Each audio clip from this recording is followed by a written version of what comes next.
अमरावती चांदूर बाजार मार्गावरील नांदुरा बुजुर्ग येथील पेढी नदीवरील पुलावर 27 डिसेंबरच्या सायंकाळी 8 वाजताच्या सुमारास सिमेंट मिक्सर ट्रक व ऑटो रिक्षामध्ये भीषण अपघात झालाय। हा अपघात एवढा भीषण होता की ऑटो रिक्षामध्ये प्रवास करणारे 3 प्रवासी घटनास्थळी मृत झाले, तर अन्य 5 गंभीर जखमी झालेत। जखमींना तातडीने जिल्हा सामान्य रुग्णालयात उपचारासाठी दाखल करण्यात आले आहे।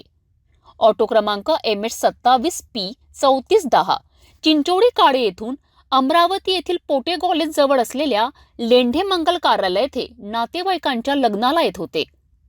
या दरम्यान ट्रक क्रमांक MH04JV2107 ने ऑटोला जोरदार धडक दिली। या घटनेत पूजा वाकोडे, प्रज्ञा वाकोडे, पद्माकर दांडगे हे मृत झालेत, तर सहदेव वाकोडे, करुणा वाकोडे, रंजिता दांडगे, फुलवंता वाकोडे हे गंभीर जखमी झाले आहेत। यातील एका मुलीचे लग्न जुळल्याची माहिती समोर येत आहे। घटनास्थळी शेकडो नागरिकांची गर्दी झाली। पोलिसांना गर्दी बाजूने करण्यासाठी शर्थीचे प्रयत्न करावे लागलेत। यावेळी जिल्हा सामान्य रुग्णालय येथे नातेवाईकांसह अनेक शेजारी राहणाऱ्या नागरिकांनी सुद्धा मोठी गर्दी केली होती।